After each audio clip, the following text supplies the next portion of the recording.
Hello, this is Faith at Faith and Books, and I'm going to do a short update on my Earth Users Guide to Permaculture, because in my very rambly initial report, excuse me, I didn't get much said. I wasn't very efficient. I want to be a more efficient, punchier speaker. And so I decided to come back and do an update because I've gotten a little bit further. I got through the water chapter. I was mostly just talking about her description of permaculture and the sort of the theory behind it, which is the first part of the book. Is it delves into the theory. And first she gives a very general overview, and then she goes a little bit deeper into the theory. So let me get started with chapter 2, which is permaculture's ethical underpinnings. What did I look at there? So it's got these design principles aim at care for the earth and care for people, and to redistribute surplus to meet everyone's needs. Let's see. So I think I pretty much talked about that. I'll go on to part 2, which is ecological themes in permaculture. Okay, so chapter 3 is entitled Ecology Life's Networks. And ecology, let's see, what does she say? Ecology is the study of the systems, the natural systems, and so, and permaculture bases its design on these principles. So what we need to do is learn about what are these life networks that are going on in nature, and how can we emulate them. So there are certain principles that you have to understand about how the natural world works. It works through closed systems. So everything cycles around. There's no waste. The system is closed. It's not open-ended, and like the way we do things, where we just sort of, produce something and then we don't deal with the waste. The waste gets thrown away somewhere. So closed systems. It also is based on the idea of Gaia, the Gaia theory, which is that the whole earth works as this huge organism, and all the different systems and networks work together. And it's this vast, complex, intricate conglomeration of networks that are always working together. The third principle is your ecological footprint. How much waste do you create? How can you reduce that? Because you're trying to emulate a closed system where there isn't any waste. So how can you change your lifestyle, the way we produce food, in order to reduce the amount of waste and the amount of harm that we do to the earth? And then the fourth one is called the science of networks. So networks are integrated, and they're complex, and they rely on synchronicity and networks. Network science examines the integration and complexity of all these different systems, which rely on synchronicity and then forming networks. So what happens is two things will pair up and have this sort of interdependent relationship. And those are called nodes, or sometimes three things will pair up. That's called a trio link. And these are nodes, and the nodes will link with other nodes, and so the network will grow more and more complex. But it's all interrelated, interdependent. Energy flows through the ecosystem. So when you're looking at an ecosystem, you can trace how the energy moves from one element of it to another, right? So you have the sun helping the tree grow, and the tree loses its leaves. The tree provides food and shelter for lots of creatures, and then the leaves fall, and they biodegrade, and they enrich the soil, which helps the seedling, the seeds from the tree grow up and that sort of thing. So that you can see the energy flowing through the ecosystem. The other principle is that matter cycles. Like, it's not just the water cycle or the nitrogen cycle or something, but actual matter cycles. Like, matter breaks down, or rocks shift and go through cycles. Everything cycles. And then another ecological principle is that surplus causes pollution. So when that's waste, right? Because it's not being used in the system, right? It's not being employed as the matter changes and how when energy moves through the system and all that. So that surplus, it causes pollution, right? So the point is that we want enough of what we need to flourish, but it has to be an amount that is sustainable and reliable, right? So that's what we're aiming for. Okay, I can't read my own handwriting. What does that say? Set up something cycles. Oh, set up nutrient cycles. So when you're farming, you're thinking about nutrition. And, you have to feed the plants. You have to feed the soil that can feed the plants, and then the plants feed you, or it becomes compost. Part of it that'll feed the soil. So your farming is about cycling nutrients through the system. So ecosystems are made up of food chains and food webs, and we have to think in terms of succession. Things happen at different times and then cycle through, and limiting factors like what type of soil you have, what type of weather you have, that sort of thing. Let's see. Ecotones. I mentioned that last time. So on the edge of something like where the meadow meets the forest, you're going to have abundant life there. All kinds of life forms are gonna flourish there. And so, and it's that way whenever you have two ecosystems meeting. And so they try to take advantage of that fact and create these ecotones so that more food, more life exists, and therefore more food is being produced. They have something called guilds. These are cooperative groups of plants. So you plant them together and they help each other grow, and they enrich the soil. They might attract different pests, all sorts of things. So those are called guilds. And then I got to the chapter on water, which started to get pretty technical. But we have to respect water, because without water, there's no life. So water is really, really precious. So we have to accept the responsibility for use and purity of water. And they say whenever you're setting up a food production system, you have to have redundancy, because you can't do without water. So you try to have two different ways to capture water, or to have water. And so then they go into all sorts of ways of harvesting water, recycling water, and a lot of this I can't do much of this, because I don't think, they allow you to use gray water. Like, they talk about things like, you're in your clothes washer, that you can make you can drain the water into a tank, a gray water tank, and then that tank would go through a gravel pit or something, and then it would go into compost, and it would feed the plants. But I'm sure I'm not allowed to do that in this area. They're so strict about that. That would just be mind-boggling to them to allow something like that. But we do have rain barrels in our garden. In fact, when we put our garden in and we have this permaculture gardener planning it all out for us, the first thing he did was say, okay, we need to harvest the rainwater. So we have 3 rain barrels, because I don't think we put one on every side.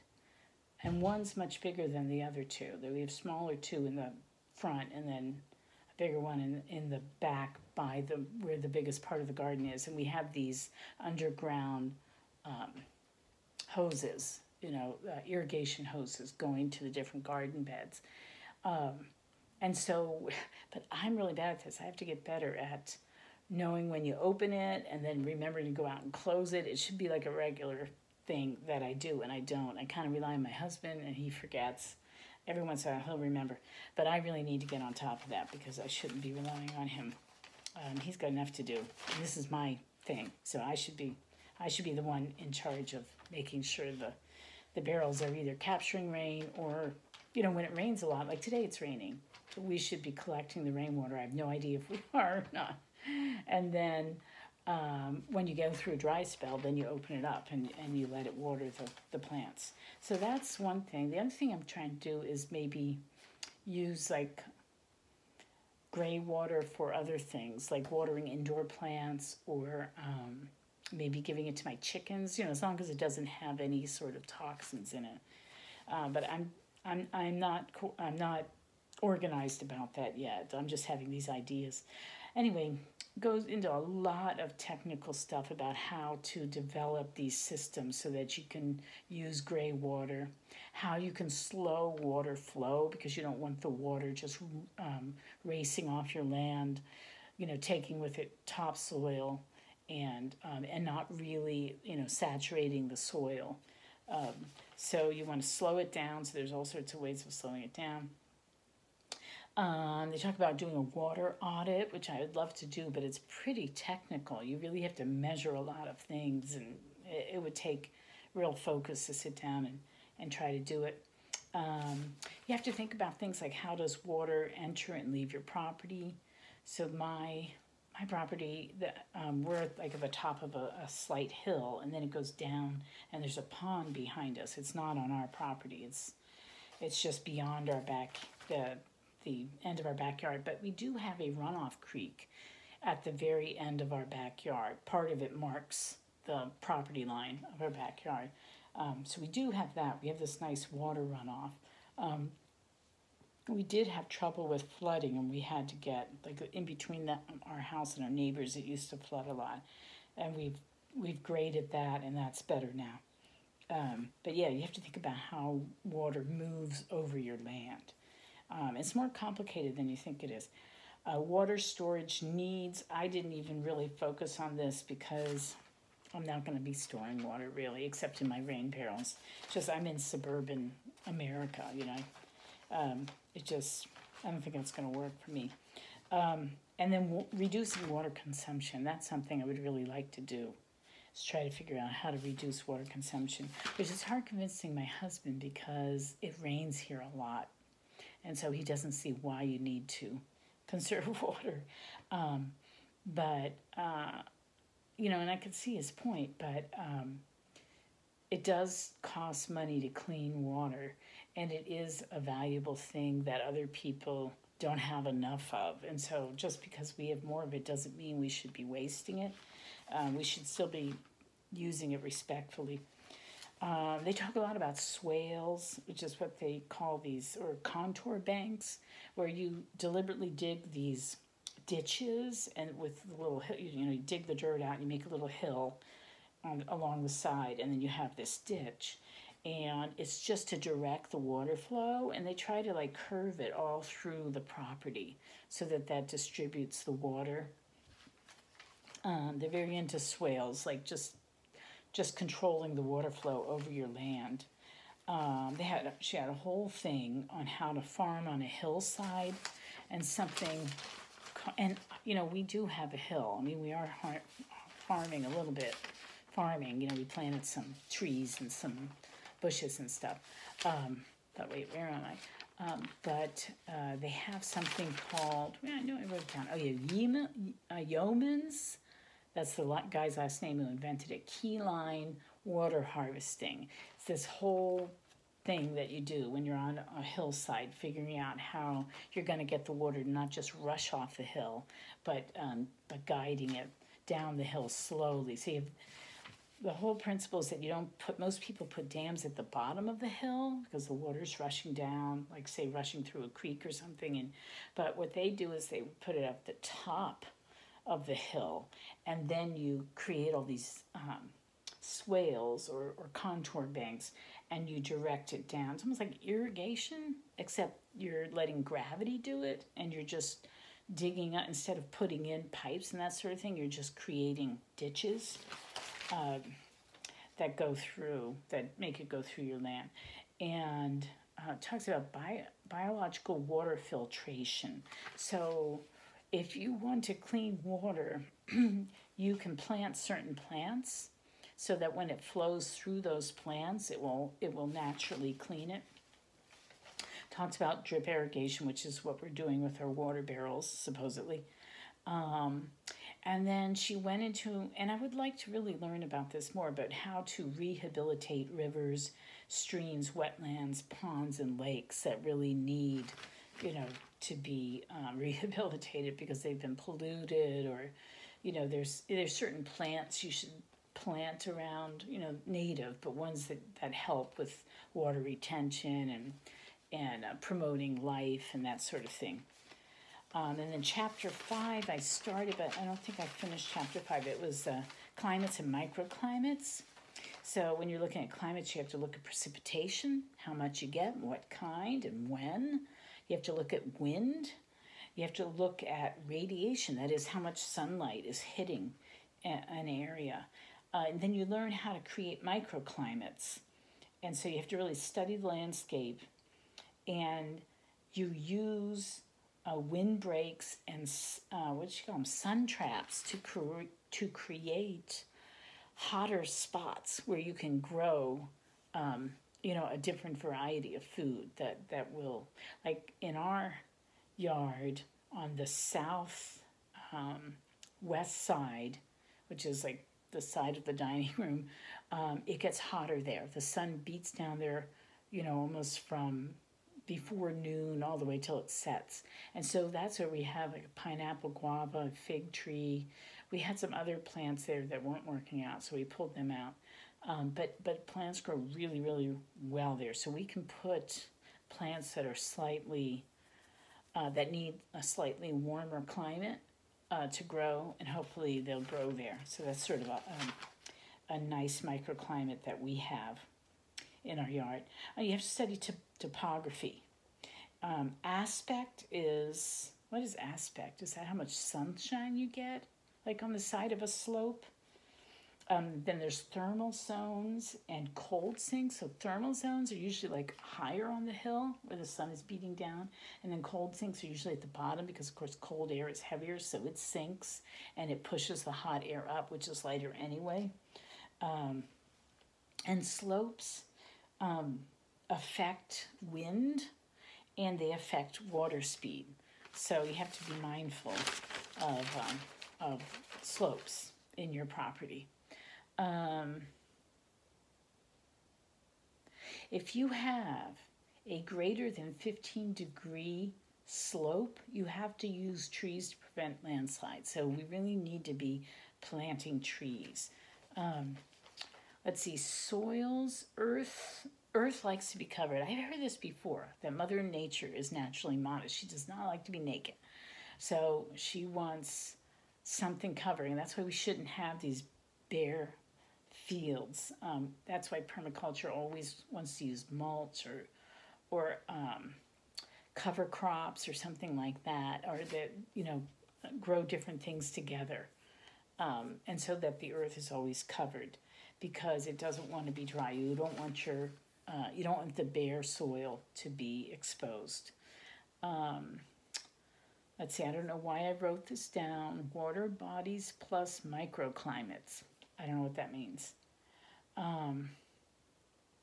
But the last thing that I read about is that artificial structures. So when we build things, we're really changing how the sunlight is being absorbed and reflected, and how the water runs off, and all that sort of thing. So we really need to think in terms of building and in terms of retrofitting things. Like in my county, it's so bad. They're building bigger and bigger houses with tinier and tinier lawns. Now, lawns aren't a good thing to begin with, because you're not supposed to have a golf course. It's not healthy for the planet. But at least grass absorbs some carbon. But here they're building these McMansions that are huge, you know, and that's bad, right? Because it's going to use more energy and all that kind of stuff.